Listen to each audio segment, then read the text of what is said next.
time span. In 6 years, you have managed to make kind of a meteoric climb, haven't you? Yeah, I think so. Stand-up comedy is it's an interesting thing. I'm a professional photographer for my main gig. That's how I make a living. I'm a wedding photographer. Oh, okay. Um, Hey, we lost video, Shaun. I don't know if you pushed a button there or. you lost some video? Yeah, Hold on a I don't sec. see you now. Let me test it. Huh.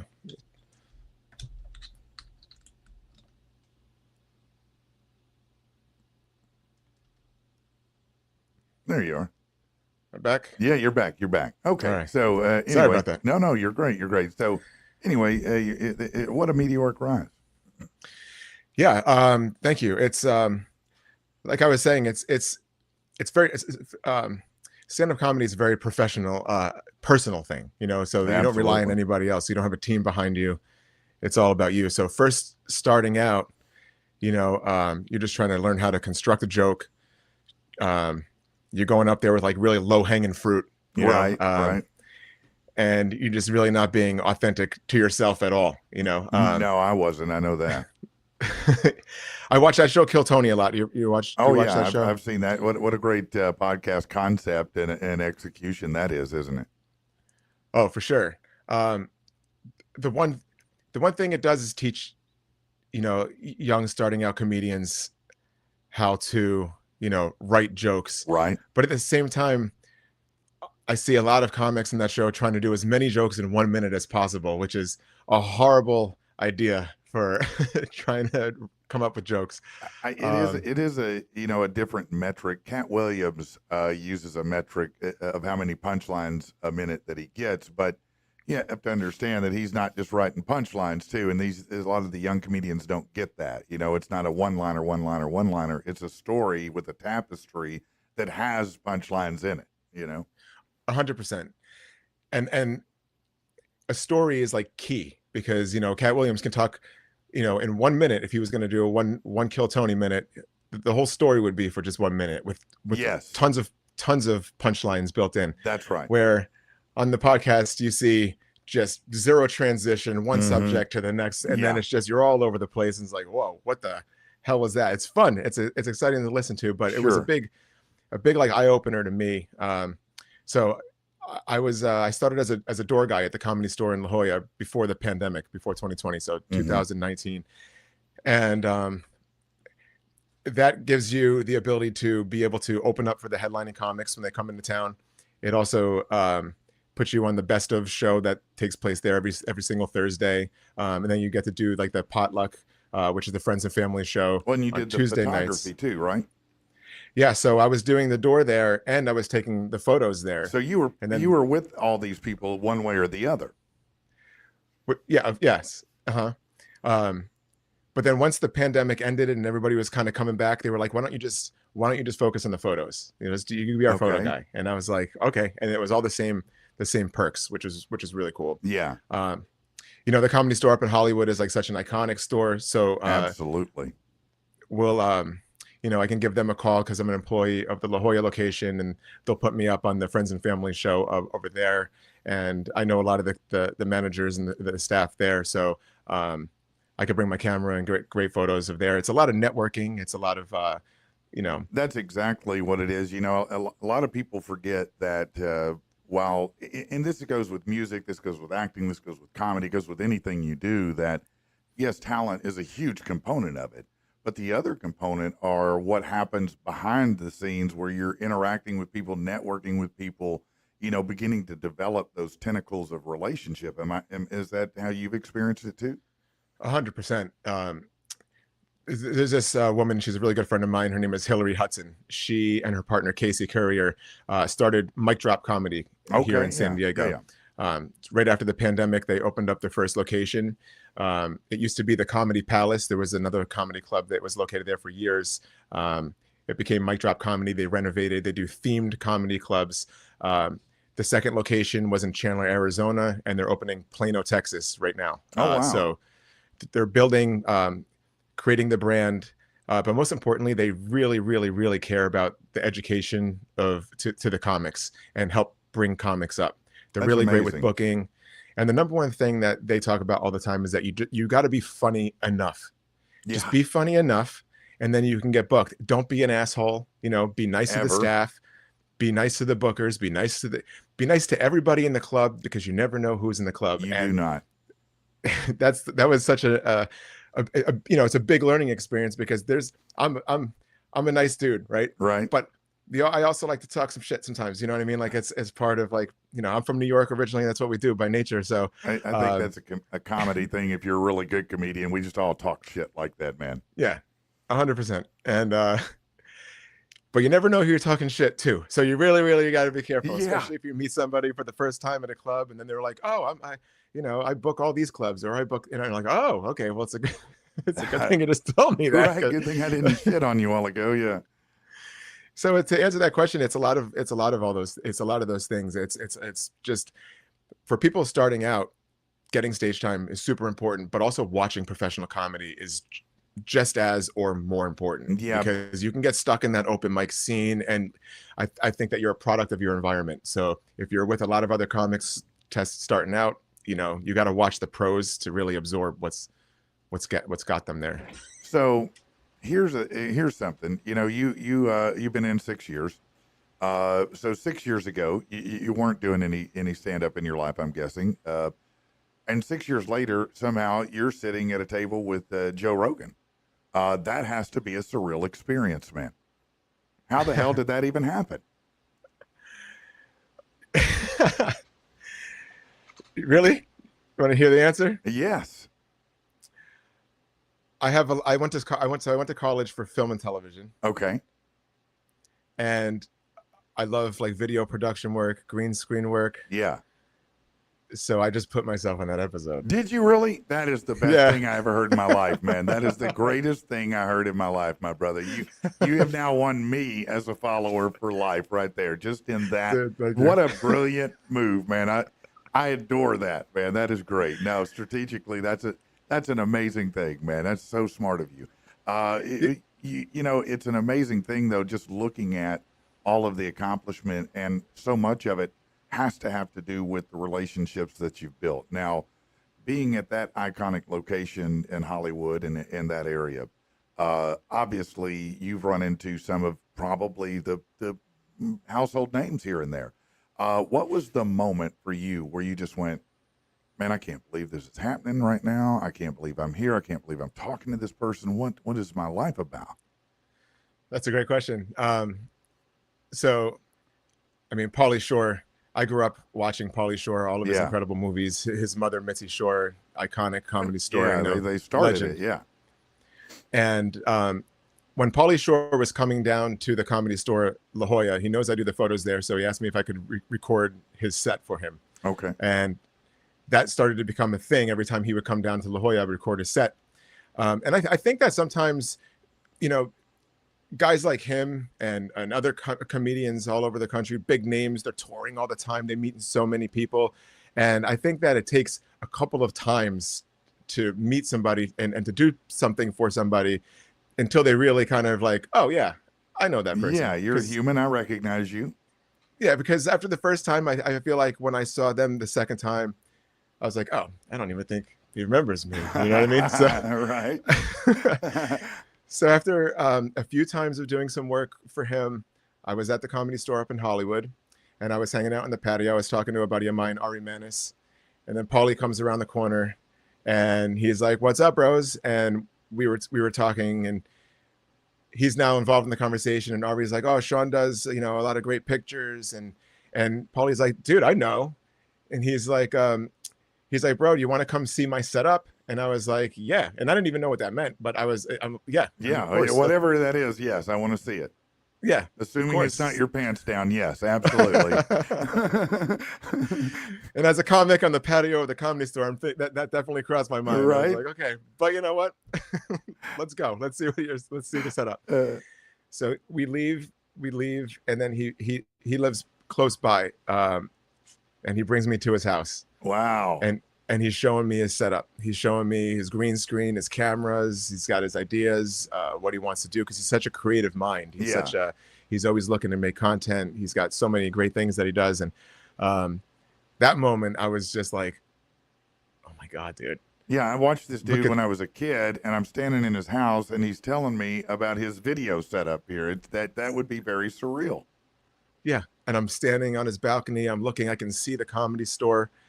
Paulie's right here. He's asking me if I have any ideas on the way back down to San Diego. Just let him know. And I'm just like, so that's a surreal moment. We keep in touch. So sometimes I'll get like a text Yeah, and it comes up in my car while I'm driving, boom, Paulie Shore. And I'm like, oh my God. So it's always, yeah. It's always the same feeling, you know. yeah. Yeah, it's like, oh snap. Yeah, hold on a minute. Let me pull over. I'm going to take this one. You know. Yeah, I'm Oh not going to yeah. make. I'm not leaving him on red. I'll tell you that. Nope. No, no, no. That's great, man. I mean, I think that's fantastic. It's always great when you meet someone that you held in a certain regard, and they turn out to be a good human being. They're not a Oh dick. yeah. Because Right. so many people, man. I've been in broadcasts for 20 years, and I did stand up as well for many years, and periodically I do, but I've met almost every modern rock star you can think of, and some of them are just the most gracious people in the world. Lizzie Hale, for example, I met her, and she was the sweetest person in the world. She hugged my neck like we were family, bro. Wow. It was Nice. really cool, yeah. But then there's other people in there, they don't care. They don't give a damn. You're nobody to them. Right. And, as a fan, as someone who cares and invests their time in it, it means something when someone is cool to you, and Oh yeah. doesn't condescend to you or not even regard you. Yeah. When they put, because we look at these people and we put them on this pedestal, we've got them at such a high level. Yeah. But when you meet somebody cool like that and they're coming down to your level and you're just people shooting the shit, Yeah. it's like, wow, this person is a real good dude. Adam Ray is the same way. Not to like, I don't want to like name drop, but he came down to the Mic Drop Comedy Club in San Diego. I recorded one of his shows for him. Okay. The person who he had hired to book to do the other shows that he was doing while he was there kind of like messed up the audio real bad. Oh. So So I was able he to. needed somebody new immediately. Yeah. So I did one show, did a great job for him, and I was able to fix the audio on all the other shows that the other person did. Oh, wow. So when he was like, "Hey man, I'm going to be in La Jolla at the Comedy Store in like 7 months. You want to record? Can you record all my shows for me there?" And I was like, "Oh, of course, dude." And he took really good care of me. The communication's great. Such a nice guy. When he sees you, and he's already talking to other people, he's like, "Oh, excuse me for a second." He comes over and he makes the time for you. Like, That's cool. one Yeah. of the nicest guys that That's I've ever dope. met. Yeah. Yeah, now that's super cool to have that kind of experience. Now, having got into it a little later in the game, were you a fan of? I mean, you said you watched Pauly Shore as a kid, so you like comedy as a kid, I'm guessing. Oh yeah, big fan. So when was the first time that you saw someone, doing maybe stand up, and you said, "Man, I want to be like that. I love that." It's funny because ever since I was a little kid, I always wanted to do it. And I remember being in like middle school, trying to fall asleep at night, but just like, you think about things before you fall asleep until you finally drift off. Yeah. And a lot of the things that were coming in my mind was me performing on stage, making people laugh. Yeah. And I don't really know exactly where that came from, but it used to keep me up. I used to have to change it and say, stop thinking about that. Think of something else. Yeah. Because it was so exciting to me that it would prevent me from falling asleep. That's amazing. Yeah. I think I grew up watching Saturday Night Live with my mom a lot. She was a big fan of Saturday Night Live. Yeah. So ever since I was a little kid, I would watch that show with her. And as I got older, I just continued to watch that show. I used to go to school, middle school, high school, and me and a couple of my really good friends, they would always watch the show. So it was always exciting to come back to school the next day. Yeah. And just talk about the end show, like, oh God, remember when Chris Kattan came out and did this, and like, oh yeah, and then like we're just redoing the sketches. It was just always like a thing that brought me and my friends together. We were always laughing, like when you laugh so hard that it's uncontrollable. Oh yeah, absolutely, of course, that's the best. It is the best. So best. You were probably watching during the time of Dana Carvey, Sandler, Will Ferrell, all of those folks like that. Is that right? Yes, and even earlier, even earlier, because my mom watched it when I was a little kid. So if I came out, she would let me watch it with her for a little while. Yes, I remember. I'm a little older, but but Eddie Murphy was my guy when I was younger, and I saw him in the Delirious, it was called. It was a red jumpsuit that he wore. A lot of Uh-huh. people, it's iconic for Amazing. that. The set, and I talk about it all the time. You couldn't do it now, but man, as a kid, it was the funniest thing I'd ever heard in my life, and I'd never heard anybody use that kind of language either, you know. Right. And so it was like, wow. And now, of course, he's grandfathered in from Shrek, and it's just like Ice Cube, it's like everybody forgets who they were, but it was so inspiring to me, and I wanted to be that guy. I wanted to get on a stage and be that guy, that people loved and thought was funny. So it was Eddie Murphy that did it for you? Yeah, absolutely, man. Now, I wouldn't say he was a great influence because I was so young. So I think subconsciously he's always there. Right. But I would not say he was the one that I clung to when I started out and wanted to be more like, I think at that point that was Chris Rock. Chris Okay. Rock was the guy. And interestingly enough, I didn't know that Chris Rock was inspired by Sam Kinison. Oh, And, okay. I didn't know that either. and I know, and when I heard that, it was such a revelation because, I have kind of an angry rant style that I do in stand up in my comedy. It's just what I do, and people would always ask me, "Man, are you Sam Kinison your guy?" And I was like, "Nah, man, I never really watched him." Now I've gone back and watched him, but it wasn't until Chris Rock said, "This is who was my guy," and I was like, "Oh shit, I guess I am influenced by Sam Kinison after all," That's funny because you don't really think about who Influences the the people that you influencer. looked up to, who Right. they were influenced by, because everybody's influenced by somebody. Yeah, and it's always fascinating to find out what that DNA lineage is and watch the roadmap of how it textures your performance. Right. So what is Yeah. next? What's the ambition now? Where are you going? What are you doing? Oh man. I think that I've been really I've been really finding myself as a stand-up lately. I think that it takes years to start to find your voice, because like Yeah. I was saying earlier, like first it's those low-hanging fruit. It's a lot of like dick jokes. You know what I'm Yes. saying? Yeah, And all then the like fifth once grade you stuff. Yeah.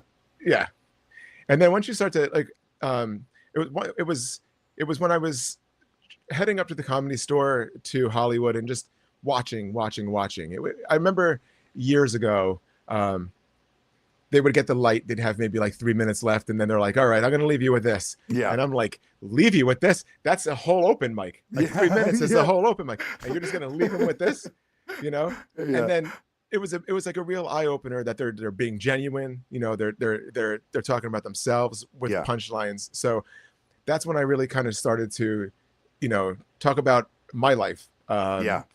Things that happened to me. I And think the closer you get to authentic, the better it is for a couple of reasons. Number one, it's truer, and your delivery on that it reflects so. But I think the other thing is it depicts a certain amount of vulnerability, and you don't have to struggle to remember it like you do something else, something manufactured. And Right. once you get past manufactured jokes and you get into who I am, it becomes much better, For sure. much better. Yeah, and I mean the audience sees that all the time. Absolutely. I think. What can I ask you? What is your writing? What is your writing process? Because every comic is different. Oh, And that's a great question, man. when people hear writing, I think they just assume that you're sitting down writing jokes, but it's different for everybody. So what is your writing process? Man, what a fascinating question that is. No one's ever asked me that. The answer, though, is that typically the way that I write is I'll write the skeleton of something. This is my concept. So I'm going to write it. And then what I'll do is I'll go back and I'll start filling it in. I'll backfill, and start layering. And then I'll look at, okay, what channels off of this can I take and where will that go? And then by the time I'm done, with it's like a map that goes all the way around the bit that I'm writing, so that I can look at what channels can I incorporate into this and make it flow better. And that's now when I was young, it was different. My wife, who's also a stand-up comic, when I was mentoring her, and this is actually how I tell everybody to develop their 5 for the open mic. To me, this is the easier way to do it is, you write and you write and you write until you think you got 5. Then you get an old ass tape recorder, whatever you got, your Windows microphone, and you deliver it. You don't have to go over the top, but put the emphasis, put how you would do it, and then you listen to it painfully. It hurts to listen to it. It's the worst thing in the world to listen to. You will judge yourself so bad, but once you do, you can start figuring out, okay, what's working and what's not. Because there's a hell of a lot of difference between being the funny guy at work and being a funny guy in Kansas City where they don't know your ass, Oh yeah. Yeah, and I'm sure you've performed in many different places. Yeah, I mean, it's funny because when I first started out, I was like sitting down. Okay, let me put my thoughts to ink here. Let me write this out. But then when I was going on stage, it sounded very like I just sounded like I was reading something. It sounded You memorized. sounded contrived. Yeah, Yeah, I get you and on then that. and then I was coming off the stage at an open mic one time, and another comic said to me, "He's like, why do you talk like that?" As in the passing.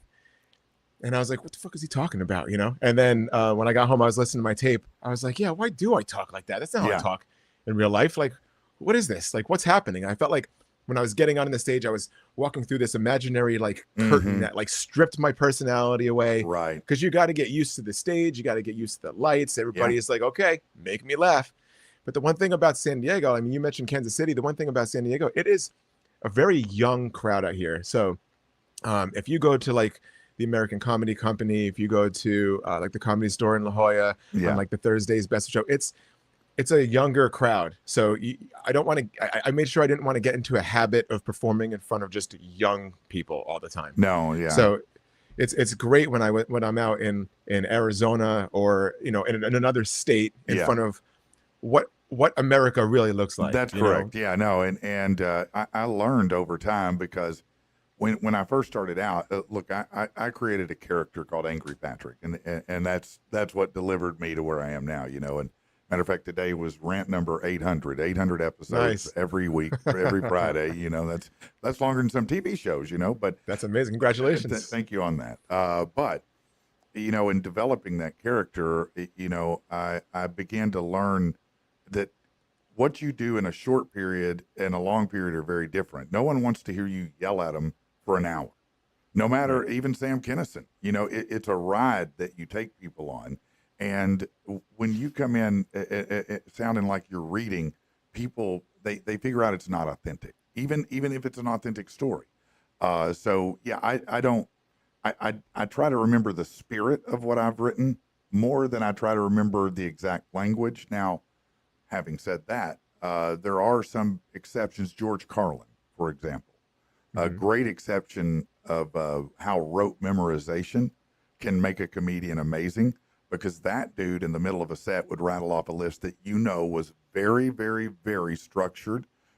Every bit of it was calculated. There wasn't a single word that was random in what he was doing then, but he did it very good. Yeah, he's one of the best. I mean, George Carlin was amazing, and that's the thing about comedy is it has to suit your personality. It has to be authentic to you. You know, so you have to be. Confidence is king. You know what I'm saying? Like, I think that I remember also years ago being at an open mic. All these things are learning experiences. So when people say like you got to get on the stage as much as possible, I mean, if you're a starting comic, if you're listening to this and you're trying to get into stand up, I mean, you've got to get out there as much as possible. No, that's absolutely true. You learn little nuggets of information along the way, and you can't forget that you learned it because you have to apply it. And I remember years ago at an open mic, it's like one person goes on, they bomb. The next person goes on, they bomb. Well, somebody in the audience stood up angry, and they were like, "Where's your confidence?" That's just great. Talking to all the open micers, just in general, yeah, because it just seemed so timid, and everything was so structured and like trying to and recited, and they're like they just wanted somebody to come out there, like take control and be authentic. So that was a thing that sticks with me. I listen to everything. That's good. Yeah, you learn how people fail, and it helps you not to do that. I mean, that's the point. But yeah, no, it's sometimes delivery. As a matter of fact, all the time, almost delivery is equal to the joke. I mean, you can have a great joke, but a poor delivery, and it's going to fall. Not many people can pull off the, that low key type of, comedy, Stephen Wright and Dimitri Martin, those guys who play it low key on purpose. Right. Most of the time, that's not functional in a regular comedy environment. People don't tend to respond to that well unless they Right. know you in advance or you're 100%. really funny, really Yeah. funny. I mean, if Stephen Wright was in a lineup of comic after comic on one of those shows where maybe you get like 6 to 8 minutes, I mean, no, No, that's what I'm no, saying. No, he couldn't. He couldn't, yeah, and he that's just not couldn't. taking away from what he Absolutely not. does. I mean, He he's was brilliant. incredible. Yeah, incredible comedian. But you had to know what you were getting yourself into Yeah, with him, yeah, and then it absolutely. was super exciting. Yes. You were in for a ride. No, Yeah. it absolutely was. Now, so tell me right now, two older comedians that you really, look up to, and then tell me two new comedians that you're excited about. Oh man, okay. So two older comics that I really look up to. I mean,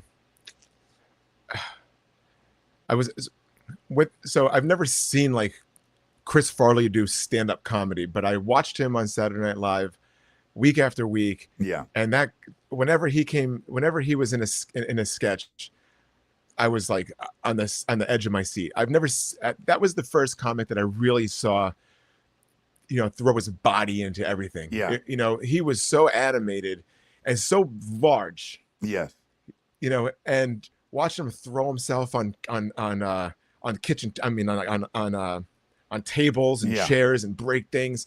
It was just something that was like I used to mimic that. I would be walking with my friends in middle school, and then there would be a bunch of bushes, and I would just throw myself into the bushes, just because of him, because I was watching somebody older than me that I looked up to do it. Yeah, him, Jim Carrey, Will Ferrell, all have a trait that I call fearless. And all of them were willing to completely give up any integrity, self-respect that they had in order to that sacrifice made for the joke, and all of them would do so. Will Ferrell, the famous More Cowbell skit, he's got his pot belly out in a sweater that's way too small. He looks like a schlub, but that skit became iconic because his fearless performance in it, and the same with In a Van Down by the River, where he's coming in with his belt and he's, doing this Chris Farley thing. Chris Farley was genius in what he did. He was amazing. Yeah, that's a good one. Yeah, he's one. I love. I mean, Chris Rock was a guy that I grew up watching a lot. Again, Jim Carrey, just when he would come out and throw his arm behind his neck like that, just be like this character who was just transformed, because that he was a person, and at one point he was living out of his car, so he wasn't always smiles, but when he came onto the stage, it was showtime. You know what I'm saying? Yes. And he delivered all the time. Yeah, he was like Robin Williams in a way. Robin Williams was that high-paced, frenetic stream of conscious. But matter of fact, he's the best stream of conscious comedian I've ever seen. But he was similar in ways to Carrey in the way they delivered. Yeah. Yeah. Now, who's a young guy you like or a girl that you're following, or person, or something? I mean, I think Shane Gillis right now is one of the funniest comics out there. He's killing right the game, that's for sure. He's killing the game. And for me, especially with his whole Gilly and Keeves that he's got on YouTube, I've watched all of those. Yeah. Because it's very I like that sketch comedy kind of stuff, and those are hilarious. His stand up he's so funny. I like his demeanor. They're very well written. He's one of those what I call an every guy comedian, and he comes across almost as nonchalant, laissez-faire. He doesn't care, but it couldn't be more opposite of that. But he delivers it well, Yes. So I like him a great deal. He's a great writer too. I recently learned, and I'm late to the party on it, but how good of a writer Danny McBride is. I didn't realize all the stuff that he had written. Have you seen The Righteous Gemstones yet? No, I haven't. Have you seen Eastbound and Down, Kenny Powers? Man, listen, if you get a chance, all right, go watch The Righteous Gemstones. It's new and current. Okay. Yeah, the cast is unbelievable. It's Danny McBride. It's Adam Devine. It's John Goodman. Right. Okay. I know what movie you're talking about. I didn't see it, but I know exactly what you're talking about. And that series, I think they only have 2 seasons now, maybe 2 or 3. But it's outlandish. But Danny McBride wrote that. He wrote most of Eastbound and Down. And I just realized how good of a writer he is. Kind of like Shane Gillis in the fact that he's he acts as if he's a doofus, like a dumbass all the time, but Right. it couldn't be further from the truth, and so the character they portray very different in that regard. Have you seen Tires, his show that he I has did on see Netflix? some of that. Yeah, it was pretty good. I thought Shane was great. I thought the Mhm. show, it was okay. I wasn't in love with it, but I did like it, and I loved his performance in it for sure. It's a Yeah. good start for him. It's a great start, I think. Yeah, I agree. And are you familiar with Fahim Anwar? I Who is Fahim Anwar? Tell me. Maybe I am not by name though. So I feel like he's really starting to make a name for himself now. This is a guy that for the last few years, when I go up to the Hollywood Comedy Store, I would see him perform. Okay. So he's a paid regular there. He actually put out a special on YouTube probably about a year or so ago called The Hat Trick, and it was him just doing, because the Comedy Store in Hollywood has the belly room upstairs, it has the main room, and then it has the original room. So okay. when he filmed it, he filmed his set in each room, and then he put it out in one special. Oh, that's cool. Which is That's it's like cool, actually. Yeah, and so he's like doing it all himself. He's running into the room, plugging in his audio, trying to make it all work. But he's a really good writer. He's a really funny guy. He does like some funny dancing things. Sometimes he plays his character. So he's a guy that check him out. Look up his name, Fahim Anwar. Anwar. Okay, I am going to look that guy up, and that's a great tip for me right there. I appreciate that. I'm always looking for, that next up and coming comic to get excited about. It's always exciting to see somebody explode onto the scene. Yep. And sometimes it's exciting to see what happens. Like, God love him, Matt Rife. I mean, now he's probably, I guess he's rich now. I don't know. I mean, if he did it right, he is. But he exploded on the scene, and then boom, all of a sudden, I couldn't get on TikTok without that dude being there. I felt like he was going to show up on my milk carton. But now all of a sudden, he like a fart in a wind tunnel. He's gone. Yeah, I mean, it's weird how that happens. Or Haktua girl. How fortunate. Haktua. Now she's number 2 podcast next to Joe Rogan. Isn't that crazy? Isn't that crazy? It's the insanity of what can happen. You know what I'm saying? I mean, and look, I'm not talking about politics here, but if you think about J.D. Vance, for example, just like 5 years ago, this dude wrote a book. The book gets turned into a movie. Then he becomes a senator, and 2 years later, he's vice president. I mean, think about his life train right there. That last 6-7 years. I mean, that's like a straight up line in the map. I mean, for sure. Vice president. Yeah, right. Right. It's just crazy how things now with the access to people and the access to media and the access to all of these forms of getting out that these rises happen so fast, Mm-hmm. I think Joe Rogan has, and not by himself, but has changed the podcast game for sure, Yeah, and it's a podcast that's still as consistent as ever. I mean, I was listening to the Joe Rogan Experience when it first started, when it was nothing. Yeah. And I mean, I remember one of my friends was like, "What are you listening to that guy for?" And then years later, he's like, "I think you're onto something with that." Yeah. Because I learned about so many different people. I learned about so many different like genres of things in my life. I like to say it like this: Joe Rogan is like a TED Talk for real people. That's great. Because that's what he does. That's perfect. He researches his subject matter very well. He never comes across dumb about anything that he's talking about. Number 2 is he asks the best damn questions, and he lets his guests talk. Yeah. And a lot of talk show hosts run their mouth too much. 100%. They're just thinking about the next thought, not even listening what their guest is about to say on their own podcast. Yeah, no, it's all about them for some reason. And it's crazy. And he does very well with unpacking, so to speak. I know that's an old saying now, but he'll unpack it with them. They'll say something, and he'll take it, and he really gets down to great questions and answers that other people may never get to, because he knows how to properly mine to the depth he needs. Oh yeah, and I think that's his forte. Oh, for sure. He just watching, like, because he had the Rock on, Dwayne Johnson, right? And I just thought it was such a cool podcast because you only would see the Rock on like a late night show, maybe like Fallon Yeah. or, I don't even watch any of the late night shows I anymore, don't either, but but yeah, I know what you mean. You'd only see him in those celebrity Hollywood moments. yeah, sitting down on the couch, knowing what 5 questions he's going to be asked, Yeah. still pretending to be this this guy that everybody is seeing in the movies and on TV. Right. But then when Rogan brings him into a studio, he's just a dude. He's just a guy. That's he's right. just a person.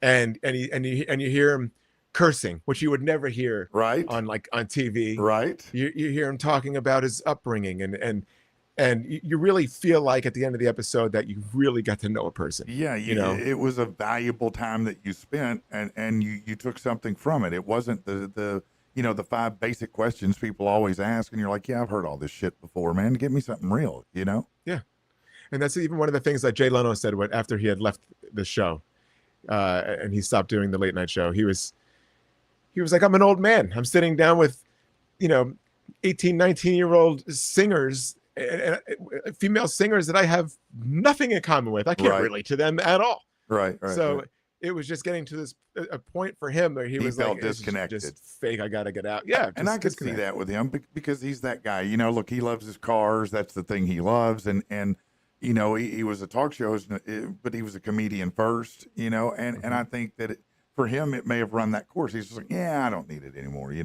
I, on the other hand, hope that I could talk to an 18-year-old singer the rest of my damn life just to have the interview, because it's cool to me.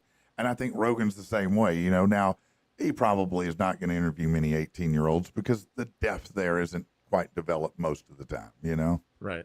Yeah. Well, I mean, but he is just phenomenal with uncovering all those quotables that you end up with, and again, I mean, you look at Joe Rogan. We were just talking about JD Vance, but look, Joe Rogan, he goes from being a comic, he's hosting Fear Factor, where you have to eat a horse penis, you know what I mean, to win the game, and so and then he becomes a popular personality. His podcast blows up. He becomes the biggest podcaster in the world.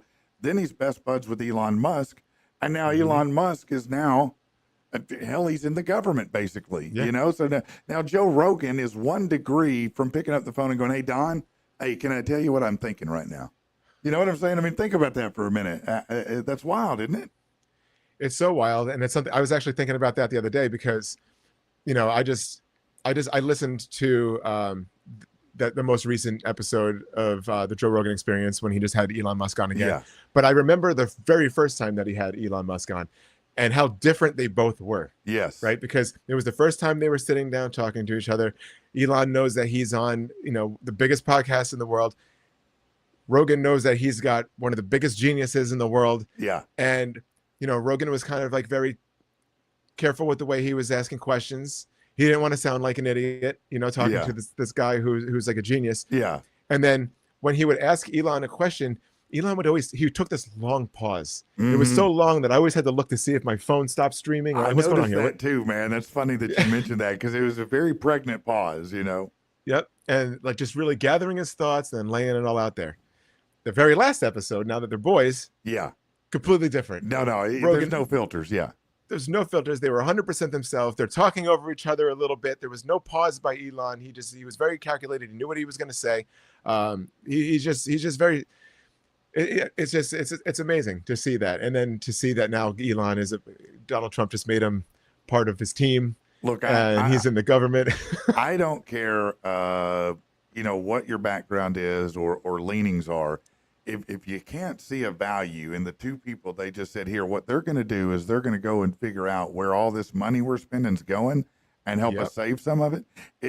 Both of these guys are successful CEOs, Vivek Ramaswamy and Elon Musk. Come on, man, that's the most genius thing on the planet to do. I'm sure there are a lot of people mad about it because guess what? I don't know where all my tax dollars go, but I know they ain't doing that good with them. Nope, absolutely not. They're not even going to this country. They're going to other countries. Often they do, don't they? And so I think that probably a lot of people aren't going to like this idea very much because it's time to do it, though. We need to do it. Oh, yeah, I think, just like on the last podcast, Elon Musk was talking about how hard it is to get things going because there's so many levels of government that are set up to check other parts. That Right. he said it's like trying to throw a football to a receiver on the field, but there's 450 people standing in between Yeah, them. yeah, yeah, yeah. So I think that, in each one of those departments, there's a level of corruption, there's a level of cover up, there's a level of spending, and I think that it all needs to be checked. And I think that the money needs to be allocated to better in this country. We need to Well, have yeah. better roads. There's a lot of things that have to Look, happen. if we here. can And send 147 billion, 300 billion, whatever the numbers are, to another country, and I'm not saying, hey, don't send money and help people. That's, I'm not making an argument pro or con that. But I'm Right. saying if you can do it there, you got to do it here. And 100%. Oh, yeah. you can't have the challenges we've got and send it over there and ignore these. It doesn't make sense to me. Yeah. Well, We have poor. Yeah, we have. I mean, we have we have neighborhoods that aren't getting funded. We have poor schools. Yes. Lack of education. Our education is dropping plummeting. so much. But the priorities aren't there anymore. The ability to just be, as a kid, you're no matter what race, gender, or anything in the United States is work hard and you could be anything that you want to be. That's And true. for that all of a sudden kind of went away. Somebody told them it wasn't true anymore, and look, it is harder right now, especially the last few years. The economy makes it real hard, but no, I mean, there's a reason people still fight to come here, because you hear stories every day of people who come here, start a business, are successful, become wealthy. The opportunities here are different than anywhere else. And you're right. There's that opportunity can present itself to anyone from any walk of life. Right. And I also think that people sometimes take advantage. Like, it's funny because when you're born here and you have the advantages of living here, you don't realize how bad it is in other places. So a lot of the times the people who are able to get out of their a third world country where they're struggling to survive, and then they make it to the United States, and then they have all the ability to really just thrive here. They do. And a lot of the times you see some of the most successful people, they weren't born here. They were immigrants that saw the opportunity because and they took advantage of value it. Exactly. And when education at some point, from at least when I was a kid, and I'm not saying, listen, they told me a lot of shit that wasn't even true when I was a kid. Now that I look at it, over the years, I'm like, man, you guys were up to no good there. But we have gotten away from the critical components that are education, and it's hurting society in general. So we've got to get back to doing a better job with that, for sure. No doubt about it. I think we dropped. I think we're in a lower 25, 30 range of education level now. Yeah, but if you go to these other countries, I always hear people say, well, I'm going to leave. Okay, well, hey, man, I've traveled around, and there are some great countries out there. I'm not saying they're not, but if you really go travel and you really look at it, they may not want you there. I mean, truly, look, Australia, you're hard pressed to go over there. You better have a clean record and everything right. Canada's almost the same. If you can't move to Canada unless you have a contributing job, something that brings to their economy. But other than that, you go to a lot of these countries and yeah, it sounds great to be in Denmark until you're in Denmark and you're like, oh, I can't do this, I can't do that, I can't get here, I can't do this. Yeah, no, it's very different. I mean, going to Denmark's like going to another city. It's not even the size of a state, Mm-hmm. Yep. Yeah, man. That's crazy. Yeah, man. But I just think that, like the country, I think we just need to reunite again. Yes. The country's been divided with the left and the right and the left and the right. And if it was your politician that became the president this year, good. I'm glad you're happy. If it's not, I'm sorry this time. But that's just the way that it works. Don't be upset about it. Don't be mad at the other side. Let's just unite and make this country a peaceful, loving, happy country. I think that would be the best thing for everybody. We got to get rid of the hate. I hope that what people realize the most after this is that, look, 20% on, 10% on each side. I don't care, the farthest extremes you can go. All they do is rabble rouse. All they do is stir shit. And every one of them, every damn one of them are on the internet. And they're loud. They stir shit up. They make people mad. But I think now, if you look around and go, okay, wait, common sense didn't leave the country. You know, Yeah. 80% of us still get it. You know, we're just trying to get through the day, have a little left over to have a beer or whatever, and enjoy our lives. And I think if you can respect everybody and understand that, then everybody will be all right. You know? Well said. Yeah. 100% agree. Well, my man. And I hope we can get there. Yeah, I think we can. I think we can get there. I have truly enjoyed talking to you, Shaun. Listen, tell people if they, I'm sure after watching this, people are going to be like, where can I get some Shaun Baker in my life? How can they do that, Shaun? They can follow me on Instagram at Shaun Baker Said It. I spell my name different. It's SHAUN. Very California of you, yes. Shaun Baker Said It at Gmail. SAIDIT. So like I said it, not you, Yeah. you said it. I said it. Yeah. Shaun Baker Said It on Instagram. And you can find my YouTube and some clips and stuff Okay, on there as well. So outstanding. that's a good place to find me. Outstanding. Yeah. And I assume if they're in the West Coast area, maybe they should take a look and see if you're performing. For sure. I usually put my dates on my social media. You can check me out at ShaunBakerComedy.com. That's my website. I always have my upcoming shows and stuff going there. Yeah, if you're in the Southern California area, I perform here every week, multiple clubs, and then there are times where I leave the state. I do want to say if you ever get a chance, you might try to come to the Looney Bin here in Little Rock. You know, you probably have a great turnout here, man. We could talk about it in advance and kind of build that up, and you know that might be a lot of fun. Be a good corridor for you, maybe. I would love that. All right, man. Well, yeah, we'll connect up and exchange some information so I can get you in touch with the right people over there. But man, I've really enjoyed it, ladies and gentlemen. Shaun Baker, if you want him, there he is, right there, baby. Thank you so much. Thanks for having me. I appreciate it. Great talk. Yeah, man. Great talk, man. I'll talk to you soon, buddy. Bye-bye. Thank you, buddy. Take care.